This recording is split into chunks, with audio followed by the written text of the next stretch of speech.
दोस्तों, basic structure के ऊपर यूपीपीसीएस पिछले सालों में लगभग 3 बार प्रश्न बना के दे चुकी है। हमको समझना होगा कि हम बेसिक स्ट्रक्चर में आपको मैं एक फॉर्मेट देने वाला हूँ, क्योंकि अभी स्क्रीन पे आपकी दिख भी जाएगा। उस फॉर्मेट का यूज जरूर करना, ताकि आपको आपके आंसर्स को और बढ़िया तरीके से रिप्रेजेंट कर सको। देखो, हमको पता है कि बेसिक स्ट्रक्चर का अगर हम लोग उद्भव, इसके विकास की बात करें, तो सबसे पहले जो फर्स्ट कॉन्स्टिट्यूशनल अमेंडमेंट होता है, वहीं से शंकरी प्रसाद वाद आता है और आर्टिकल 13 के तहत उसको चैलेंज किया जाता है। फिर एक व्याख्या होगी कि आर्टिकल 13 कॉन्स्टिट्यूशनल अमेंडमेंट पे क्या है, लागू नहीं होता है। फिर समय के साथ 17th कॉन्स्टिट्यूशनल अमेंडमेंट होगा, फिर उसको चैलेंज किया जाएगा गोलकनाथवाद से। फिर 24th कॉन्स्टिट्यूशनल अमेंडमेंट होगा, उसको चैलेंज किया जाएगा केशवानंद भारतीवाद से। फिर उसके बाद से केशवानंद भारतीवाद के बाद से 42nd कॉन्स्टिट्यूशनल अमेंडमेंट, जिसको हम लोग मिनी कॉन्स्टिट्यूशन भी कहते हैं, क्वेश्चन भी आया है, हमने लगा भी लिया है। इसको चैलेंज किया जाता है मिनर्वा मिल्स वाद में। तो हम देख रहे हैं कि क्या हो रहा है कि यहाँ पे हमने 17th कॉन्स्टिट्यूशनल अमेंडमेंट देखा, 24th देखा, 42nd देखा।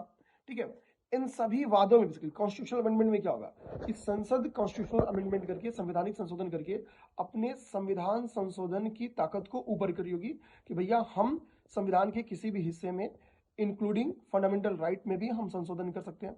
लेकिन छोड़ दीजिए केवल शंकरी प्रसादवाद, तो बाकी वादों में, चाहे गोलकनाथ हो, चाहे केशवानंद भारती हो, चाहे मिनर्वा मिल्स हो, इसमें क्या बोला गया होगा, नहीं, जो संसद है, संसद के संविधान संशोधन की शक्ति को सीमित करने का प्रयास करेगी। इसको इस फ्लो चार्ट से आप दिखा सकते हैं। धन्यवाद।